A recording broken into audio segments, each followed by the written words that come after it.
ಅನು ಅನು ಭಾಳ ಸಾಕಾಗೈತಿ ವಾ ತಲೆ ಭಾಳ ಸಾತತಿ ಮೈಕೈ ನೋವು ಸುಸ್ತು ನಂಗೆ ರಗೂಡಾಗೈತಿ ನೀನೇ ಚಪಾತಿ ಮಾಡ್ಕೊಂಬಿಡು ನಂಗೊಂದು ಪೇನ್ ಕಿಲ್ಲರ್ ಕೊಟ್ಬಿಡು. ನಮ್ಮ ಎಲ್ಲರ ಮನೆಯಲ್ಲೂ ಹೀಗೆ ಅಲ್ವಾ?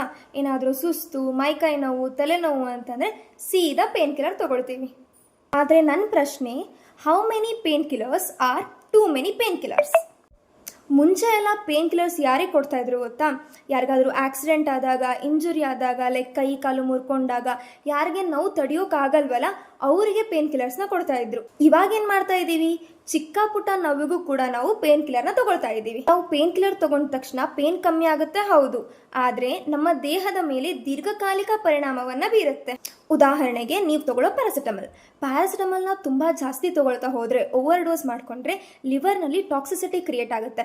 ಅದರಿಂದ ಲಿವರ್ ಸೆಲ್ಗಳು ಡ್ಯಾಮೇಜ್ ಆಗುತ್ತೆ, ಹಾಗೆ ಲಿವರ್ ಫೇಲಿಯರ್ ಆಗೋ ಚಾನ್ಸಸ್ ಕೂಡ ಜಾಸ್ತಿ. ಮತ್ತು ಸುಸ್ತು ಮೈಕೈ ನೋವಂತ ನೀವು ತಗೊಳ್ಳುವಂತಹ ಐಬೋಪ್ರೋಫೆನ್, ಡೈಕ್ಲೋಫೆನಾಕ್ ಈ ಥರದ ಪೇನ್ ಕಿಲ್ಲರ್ಸ್ಗಳು ನಿಮ್ಮ ಹೊಟ್ಟೆಯಲ್ಲಿ ಅಲ್ಸರ್ ಕ್ರಿಯೇಟ್ ಮಾಡ್ಬೋದು, ಗ್ಯಾಸ್ಟ್ರೈಟಿಸ್ ಆಗ್ಬೋದು. ಅದರ ಜೊತೆಗೆ ಕಿಡ್ನಿಗೆ ಹೋಗುವಂತಹ ರಕ್ತವನ್ನು ಕಮ್ಮಿ ಮಾಡುತ್ತೆ. ಆವಾಗ ಕಿಡ್ನಿ ಫಂಕ್ಷನ್ ಕಡಿಮೆ ಆಗುತ್ತೆ. ಅದರಿಂದ ಕಿಡ್ನಿ ಫೇಲಿಯರ್ ಆಗೋ ಚಾನ್ಸಸ್ ಕೂಡ ತುಂಬ ಜಾಸ್ತಿ. ಸೊ ನೆಕ್ಸ್ಟ್ ಟೈಮ್ ಸುಸ್ತು ತಲೆನೋವು ಮೈಕೈ ನೋವೇನಾದರೂ ಆದಾಗ ಏನು ಮಾಡಬೇಕು? Rest is the best medicine. ಹೋಗಿ ಚೆನ್ನಾಗಿ ರೆಸ್ಟ್ ಮಾಡಿದ್ರೆ ಪೇನ್ ತಾನೇ ಕಮ್ಮಿ ಆಗುತ್ತೆ. ನಾವು ಎಷ್ಟು ಪೇನ್ ಕಿಲ್ಲರ್ ತೊಗೊಂಡ್ರೆ ಒಳ್ಳೆಯದು ಅಥವಾ ಎಷ್ಟು ಪೇನ್ ಕಿಲ್ಲರ್ ತೊಗೊಂಡ್ರೆ ಕೆಟ್ಟದ್ದು?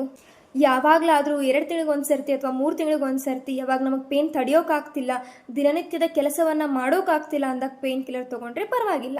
ಆದರೆ ವಾರ ಒಂದು ಪೇನ್ ಕಿಲ್ಲರ್ ಬೇಕೇ ಬೇಕು ಅಂತ ಇದ್ದರೆ ಪೇನ್ ಕಿಲ್ಲರ್ನ ಡೋಸ್ ಜಾಸ್ತಿ ಮಾಡಬೇಡಿ, ನಿಮ್ಮ ಹತ್ತಿರದ ವೈದ್ಯರ ಹತ್ರ ತೋರಿಸಿ. ನಿಮಗೆ ಗೊತ್ತಿರೋರು ಯಾರಾದರೂ ಪದೇ ಪದೇ ಪೇನ್ ಕಿಲ್ಲರ್ನ ತೊಗೊಳ್ತಾ ಇದ್ದಾರೆ ಅಂದರೆ ಅವ್ರಿಗೆ ಈ ವಿಡಿಯೋನ ಶೇರ್ ಮಾಡಿ ಪೇನ್ ಕಿಲ್ಲರ್ನ ತೊಗೋಬಾರ್ದು ಅಂತ ಹೇಳಿ. ನಾನು Anushree Manjunathulatti, final year Ayurveda student, studying in Shri Jagadguru Gavisiddeshwara Ayurvedic medical college, Koppal. ಮುಂದಿನ ವಿಡಿಯೋ ಅಲ್ಲಿ ಮತ್ತೆ ಭೇಟಿಯಾಗೋಣ.